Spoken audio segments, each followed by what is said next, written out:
एक बार फिर आप लोगों का हार्दिक स्वागत है मेरे चैनल कुलदीप सिंह रिव्यू पर। आज हम बात करेंगे भारतीय हिंदी सिनेमा इतिहास की सुप्रसिद्ध अभिनेत्री रेखा के बारे में कुछ रोचक जानकारियाँ। तो सबसे पहले तो आप लोगों का हार्दिक स्वागत है। सभी को मेरा प्यार भरा नमस्कार, आदाब, सत श्री अकाल, गुड मॉर्निंग एंड जय जनेन्द्र। 10 अक्टूबर 1954 को पैदा हुई फिल्म अभिनेत्री रेखा तमिल अभिनेत्री जयमनी गणेशन और तेलुगु अभिनेत्री पुष्पावली की संतान है।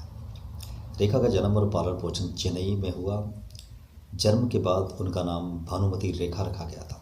रेखा तेलुगु को अपनी मातृभाषा मानती है और हिंदी, तमिल और अंग्रेजी भी अच्छे से बोल लेती है। रेखा के जन्म के समय उनके माता पिता की शादी नहीं हुई थी और उनके पिता ने उनके बचपन में उन्हें अपनी संतान के रूप में स्वीकार नहीं किया था। रेखा को अभिनय में कोई रुचि नहीं थी, परंतु बिगड़े हुए आर्थिक हालातों के चलते उन्हें स्कूल छोड़कर एक्टिंग करनी पड़ी। रेखा ने 12 साल की उम्र में एक तेलुगु फिल्म में अपने कैरियर की शुरुआत की, जिसके 3 साल बाद उन्होंने एक कन्नड़ फिल्म से हीरोइन के तौर पर शुरुआत की। रेखा की पहली हिंदी फिल्म अनजाना सफ़र थी। इसमें उनके साथ विश्वजीत हीरो थे। रेखा की पहली हिंदी फिल्म अनजाना सफ़र में एक चुंबन दृश्य था जिसे उन्हें सुर्खियों में ला दिया। फिल्म सेंसरशिप की समस्याओं में फंसकर करीब 10 बाद 2 शिकारी नाम से रिलीज़ हुई थी। रेखा अपनी शुरुआती फिल्मों के दौरान सांवली और मोटी थी। उनके अनुसार उन्हें अगली डकलिंग, बदसूरत बतख का बच्चा कहा जाता था। रेखा की एक सगी बहन और 6 सौतेले भाई बहन हैं, जिनके पिता जयमनी गणेशन ही थे। रेखा हमेशा से दुनिया घूमना चाहती थी और इसी वजह से वो एयर हॉस्टेस बनने का सपना देखती थी। रेखा को मेकअप का बहुत शौक़ था और उनके इसी शौक़ के चलते उनकी एयर हॉस्टेस दोस्त उनके लिए देशों से मेकअप किट लेकर आती थी। गवर्नमेंट स्कूल में आयरिश ननों से शिक्षा प्राप्त करने के दौरान रेखा नन बनना चाहती थी। कैरियर की शुरुआती दौर में रेखा को तेलुगु की बी और सी ग्रेड फिल्मों में भी काम करना पड़ा।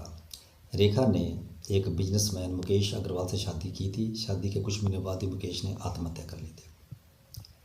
फिल्मी कैरियर के दौरान रेखा का नाम अमिताभ बच्चन, राज बब्बर, विनोद मेहरा, नवीन निश्चल, जितेंद्र, यश कुली, शत्रुघ्न सिन्हा और अक्षय कुमार के साथ जुड़ा। रेखा के विनोद मेहरा के साथ शादी करने की खबरें भी सामने आई, परंतु रेखा ने उन्हें सिरे से नकार दिया। रेखा का नाम संजय दत्त के साथ भी जोड़ा गया, जो उनसे 5 साल छोटे हैं। इस विषय में रेखा ने एक बार कहा कि उन्होंने संजय दत्त से दोस्ती अमिताभ बच्चन को जलाने के लिए की थी। अमिताभ और रेखा एक दूसरे के बेहद करीब रहे। अमिताभ की संगत में रेखा की शख्सियत में गजब का परिवर्तन हुआ। वे अपने लुक के प्रति सजग हो गई और ज़िंदगी को देखने का उनका नज़रिया भी बदल गया। रेखा को डबिंग का भी शौक़ है। उन्होंने इंदु सिंह की आवाज़ में फिल्म याराना और स्मिता पाटिल की आवाज़ में फिल्म वारिस में डबिंग की है। रेखा को गाने का बहुत शौक़ है और उन्होंने संगीतकार आर डी बर्मन के कहने पर फिल्म खूबसूरत में 2 गाने गुनगुनाए हैं। रेखा के ज़बरदस्त लुक के पीछे कोई स्टाइलिस्ट नहीं है, वह अपना लुक खुद चुनती है। रेखा समय की बहुत पाबंद है और सभी जगह नियमित समय पर पहुंच जाती हैं, यानी कि रेगुलर पहुंच जाती हैं। She is very punctual. Rekha और मोमाली की बहुत अच्छी दोस्त है। रेखा मोमाली के स्पीड डायल पर है। रेखा ऐसी पहली हीरोइन है जिन्होंने जिम जाना शुरू किया। रेखा ने जिम में बेसिक एक्सरसाइज शुरुआत की थी। वह जॉब में भी माहिर है।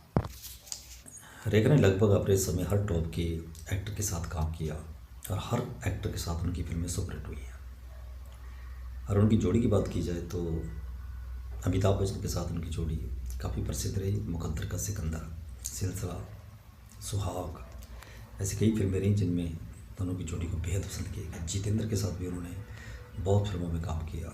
एक ही भूल, मांग ब्रो सज्जना, जुदाई, उनकी कम बैक फिल्म थी।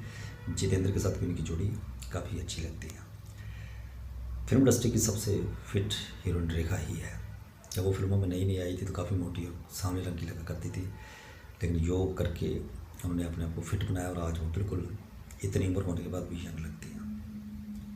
उनकी हिंदी भाषा में बहुत अच्छी पकड़ है। डायलॉग डिलीवरी उनकी बहुत शानदार है। हर तरह के रोल निभा सकती हैं। डांस भी बहुत अच्छा करती हैं। भरतनाट्यम इत्यादि डांसेस में वो एक्सपर्ट है। समय की बड़ी पाबंद है। इन्हीं कारणों से वो लंबे समय तक फिल्मों में टिकी हुई है। Thanks for watching my video.